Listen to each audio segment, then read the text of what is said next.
Well, this is a massive, massive turn of events in Hollywood. So David Ellison, obviously Skydance, Paramount, is trying to buy Warner Brothers Discovery. Warner Brothers Discovery has accepted an offer from Netflix, which is, I've said this many times on the channel, comical because Netflix didn't even hint at wanting to buy it, and then they've come out on top. Now, David Ellison really wants Warner Brothers Discovery. They really want Warner Brothers Discovery. They've constantly re-upped deals, constantly. They've now brokered an offer that, Warner Brothers Discovery initially had always stated that they wanted, actually.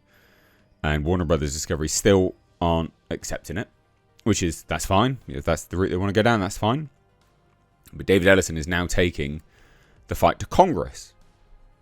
So, this does strike me as one, a very stern businessman, but also two, a little bit of a, like a spoilt kiddie.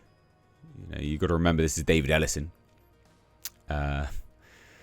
Father, big head honcho chap, lots of money. And this is a chap that probably is used to getting his own way and he's not very happy right now. Now, I don't actually disagree with any of the stuff here saying that, the Netflix Warner Brothers Discovery deal faces antitrust scrutiny. I'm sure it does, actually. And I'm also not one of these people that even wants Paramount to buy Warner Brothers Discovery. I would much prefer Warner Brothers just to be its own thing. But this is how it is. They are for sale. Netflix has come in with a big bid. And this is where we're at. So the latest in this sort of Hollywood clown show is that Paramount Skydance CEO David Ellison is appealing directly to Congress in an attempt to stop Netflix from buying Warner Brothers Discovery. Pretty major turn of events. Not a small update, it's a pretty big one. So as this article notes from that Park Place, as Hollywood's most consequential media battle accelerates, David Ellison is no longer limiting his strategy to boardrooms and balance sheets. The Skydance media chief executive, now the driving force behind Paramount's aggressive push for Warner Brothers Discovery assets, has taken the fight directly to Congress, formally warning lawmakers that Netflix's proposed acquisition of key Warner Brothers Discovery assets is, quote, presumptively unlawful under antitrust standards. Now, I will say, I've gone on record, and I'll say it again, is I think Netflix buying Warner Brothers Discovery is really bad because I think that they're probably angling to kill off theatres. All right, it's a conflict of interest. Netflix, the streamer, having a massive studio output that can release movies in theatres all the time. Thus, being competing with oneself? It is a bit of a conflict of interest. And they've already hinted that they want to bring the theatrical window down to like 17 days, which is, that's mental. So the escalation marks a major turning point in the already volatile standoff between Paramount, Netflix and Warner Brothers Discovery. And it signals that Ellison is prepared to wage this war on every possible front, corporate, regulatory and political. Now, I think what's interesting about this is no matter how we're viewing this one specifically in sort of isolation, if you look at the broader picture of media acquisitions, this is quite unusual. It's very, very unusual. For those that remember, cast your minds back to Disney buying 20th Century Fox. There was none of this. None of this at all. They just came in with a big offer, got bought, outcompeted everyone else, they got bought. And then, there was some regulatory issues, for sure. It took a little while for it all to be approved. I think it was Brazil in the end that had a massive issue with it. I'm pretty certain it was Brazil, which was really odd, but okay. I could be wrong on that, by the way. Don't quote me. But this is highly unusual. This is highly unusual for it to be as sort of combative, I guess. As brutal as this.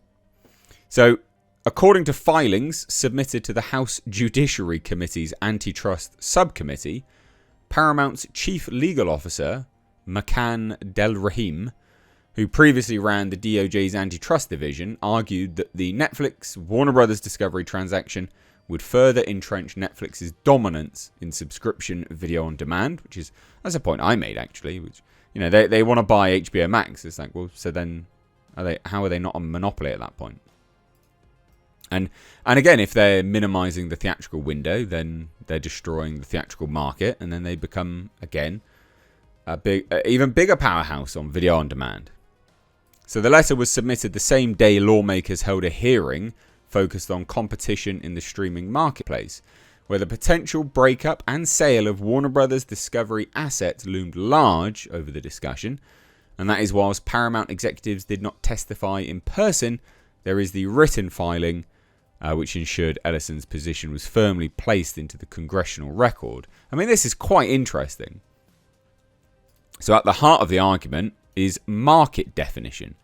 Paramount contends that Netflix competes in a narrow, premium streaming ecosystem, one that includes services like HBO Max, not in a sprawling digital content universe that lumps TikTok clips and YouTube uploads into the same category, which I would say is a fair argument. I agree with that. Del Rahim dismissed that broader framing outright, reportedly calling it detached from both legal precedent and market reality, which I think that's true. Like the stuff you get on Netflix and HBO Max are not the same as what you would get on YouTube, obviously. YouTube makes some brilliant stuff, but it's just not the same. You don't have like $10+ million budgets for starters. Not that you need it, actually, because a lot of this stuff's better, but you get my drift. So in blunt terms, the filing asserts that user-generated content is not a legitimate substitute for high-budget, professionally produced films and series, an argument that directly challenges Netflix's long-standing regulatory posture. Which I agree. So it's very difficult to argue with this. He is now involving Congress. David Ellison and Paramount are effectively forcing federal regulators, state attorney generals, and even European authorities to take a harder look at Netflix's growing consolidation of premium IP studios and distribution pipelines. Netflix, their sort of counter-argument, is apparently it competes not only with traditional studios, but with every form of digital entertainment. I disagree. An expansive definition that dilutes claims of dominance. Yeah, well, it would, because you're marking your own homework there, effectively. So Paramount's filing attacks that logic head-on, citing Netflix's own securities disclosures, where the company previously identified its primary competitors as other streaming platforms, not social media apps, which is fair. So this is quite interesting.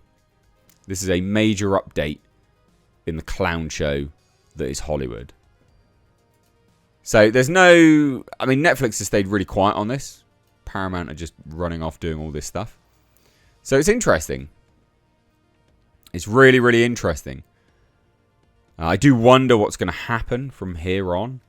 Ellison's push here will change, potentially, regulatory frameworks within Hollywood. So it's very, very, very, very interesting in terms of a development. So what do you guys think? I'd love to hear your thoughts. Drop it down below. But yeah, keeping you up to date on the world of pop culture, movie news and movie reviews. This is the clown show that is Hollywood at the moment.